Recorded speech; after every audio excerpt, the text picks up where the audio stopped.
Hello, welcome to Dissident Canada. My name is Tyler, and once again, I want to talk about the Roman Empire because the Roman Empire is awesome. Specifically, Diocletian. Very interesting emperor. Just like if you just look at the one thing that I find fascinating, he's like the one emperor who retires and is like, I'm just gonna go grow cabbages after being one of the most important emperors in the history of Rome up until that point. I would say his big successor is slightly more important, but that's more towards the fact of what Constantine did. But this topic comes to me as last Friday I was thinking while I was doing my rant on the pipeline deal, talking about Mark Carney being extremely pragmatic and all that, and the dangers of Mark Carney. it really quickly came to my head because Carney is an investment banker, a central banker, kind of a manager of sorts of finances. Diocletian popped into my head because of how, not of what Diocletian succeeded in doing, ending the crisis of the third century, which again is a very important part in Roman history, and he deserves all the credit for that. But I'm thinking of Diocletian grew the bureaucracy and set Rome up to fail.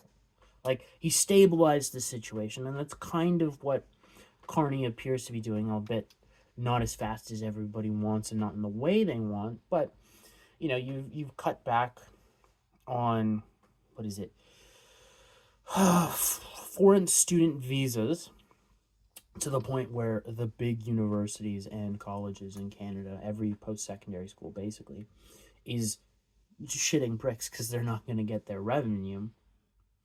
Um, we've seen now a few waves of nation building projects come out, and the pipeline deal, which will lead to a pipeline in all likelihood at this point. Just going away from the green agenda because the green grift is dead, because fundamentals of the economy matter again. Yay, Eurodollar super cycles. But, anyways, I need to explain my thoughts on Diocletian before I can get really into Mark Carney, why I think he could be very similar to Diocletian in the respects of the end of their term. So, Diocletian comes in, and the empire is a mess. And he's known for splitting the empire in two. You've got the Western and Eastern Empire, and then subdividing that again into two, so that you have, and then appointing a leader to each sector. So you have a more lightweight hierarchy that is faster able to react. He balloons the bureaucracy, standardizes everything, basically comes up with the plan of feudalism before feudalism is. It's proto-feudalism, and somehow, by sheer force of who he was as a person, is able to hold a crumbling empire together long enough that he's able to retire. But, like so often happens in history, Diocletian didn't really plan for succession. So when he goes and someone comes in to replace his spot in what is referred to as the tetrarchy, it becomes very much a civil war for who's going to be first amongst equals. And had, say, Constantine not been there to then be the victor, it would have probably ended at the crisis of the third century would have been interrupted by Diocletian, and then it falls apart. Because that's how bad it was for Rome. Or for the entire empire. Now, maybe, the Eastern Empire survives and the Western Empire survives, but it's not, they're two separate entities. Like you get where, we classically, history says, this is the end of the Roman Empire because the Western Empire fell, even though technically, the Eastern Empire survives for like forever and a day, and it evolves, into the Ottoman Empire eventually. But technically, that at that point, when you go from say the Byzantines to the Ottomans, that's a radically shift. You could argue that it is and isn't. Doesn't really matter. But like once Diocletian was gone, all right, everything went to hell in a handbasket because he was the glue that held everything together, and not in a good way. All right, it's not, say if you look, compare it to the American Revolution. If you take Benjamin Franklin out, you take Jefferson out, or you take out Washington, and everything falls apart. Like you could take out any one of those people, and there's actually quite a few you could take out, remove them from that part in history, and it just fizzles out. Very similar to what happened to Diocletian.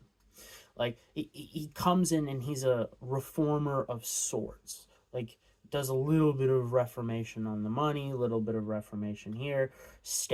Comes up with this massive index for calculating the taxes that a person could owe. It's like, okay, if you don't have, say you owe 40 sheep. Well, you don't have 40 sheep. What's the equivalent of 40 sheep? Like those are some of the big sweeping reforms that Diocletian makes that kind of solve some issues at the time.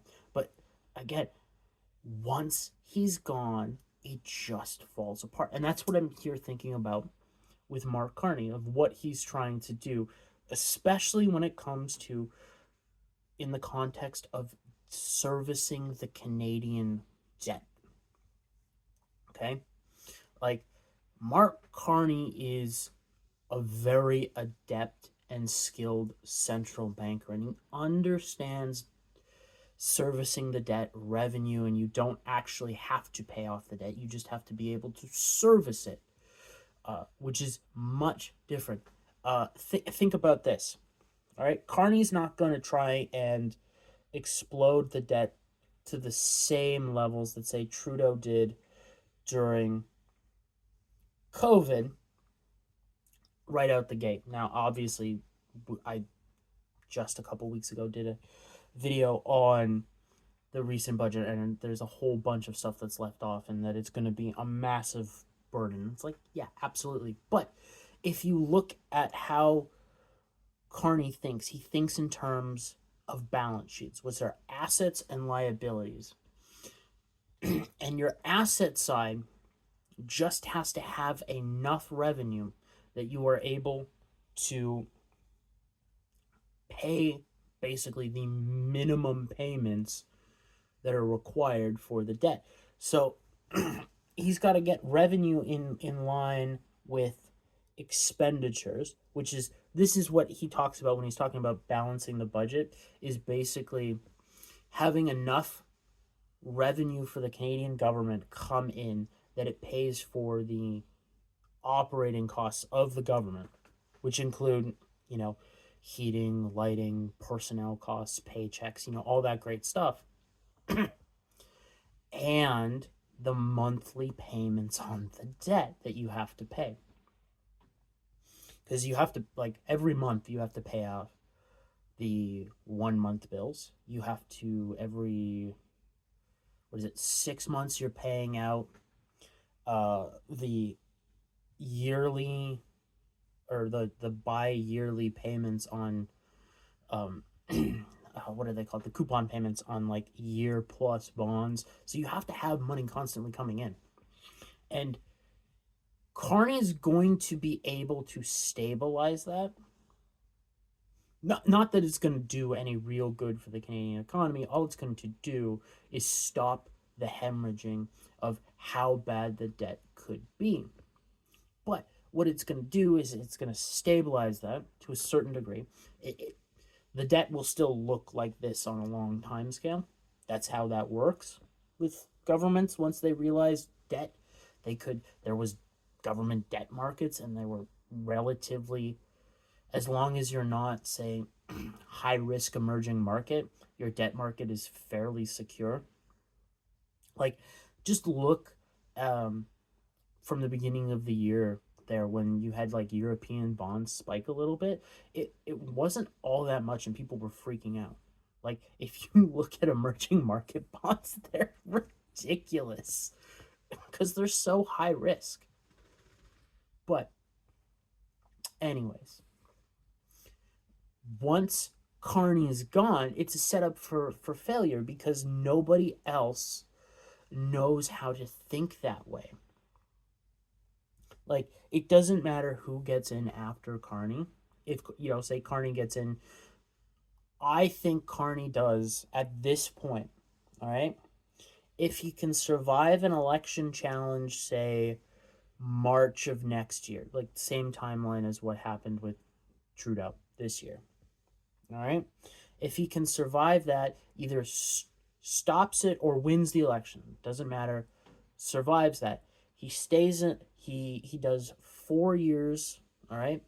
Does a snap election and probably does 9, all right? I don't think he'll be able to go further than that. Maybe he can get a third time. I highly doubt it, unless there's a situation where it could be. But base case right now is that's what's going on. We're gonna have about 9 years of Carney, maybe 10. Okay, just because Canadian politicians, there's no viable alternative in terms of getting the votes needed. Not viable in terms of, hey, like they could win. It's how do you get the votes? And nobody's really making a case to do that. Anyways, whoever comes in afterwards, all right, is not going to have the experience of being a central banker, an investment banker, and having a relatively good understanding of how you can service the debt. So they're going to start doing things and start tinkering with things that they have no idea. It's the same thing that Diocletian, what happened after Diocletian. Like, if Constantine didn't come in there and bring in religion and bind the empire together with religion, some of what Constantine, like, the weight of what he did and started changing after Diocletian would have destroyed him. Like, he did a little bit of reforming of the bureaucracy, did a little bit of reforming of everything, tried to fix the currency problems that had kind of always been creeping up with Rome. Didn't work because, like, nobody had really any idea of advanced economics at the time. People still attribute what was happening. They didn't have an inflation problem in Rome. They had a productivity problem. Like, you just didn't have the jobs to support what was going on. Anyways, basically you had no middle class. You had farmers and like poor people, and then you basically just had the senatorial class. And money there was trickle down economics. It's a complicated scam, but it really did encourage, if you look at it, it's very similar to feudalism in a way. But anyways, like, that's what Carney's doing. He's setting up Canada to fail without him because he's a central banker, and it's gonna be the stupidest, most complicated shit. We may or may not get another technically government debt bailout, and what I mean by that is another hey, we're going to issue bonds denominated in US dollars because, oh shit, we have a revenue problem and we just need more cash on hand to fix this. Like, it's just like Carney's gonna fail. Don't get me wrong. Like, in a very similar way that Diocletian failed. Just created a system in which nobody else knew what was going on and then failed. Like, it's, to a similar extent, it's what Constantine did while I'm thinking about it. But, like, the sin of Constantine is he never made it clear who was his successor. And how he rose to power was very bloody. So, yeah. And those who came after him learned Constantinian politics, which was just normal Roman politics at that point, you know, at the end of a knife, so to speak, or at the end of an army. But yeah, anyways, this like I just wanted to get this out there. Like Carney's going to create a problem that I don't think anybody else really sees. Like, they see the extension of liberal politics to a certain degree, and they're bitching and moaning about all this normal stuff. Like, they talk about a debt crisis, which they don't understand because there's a debt market, which, if I'm just going to take a look at some of the data from the Canadian debt market real quick here. What is the yield curve? It's like what? 2.25, I think, is our overnight rate. And the long end is at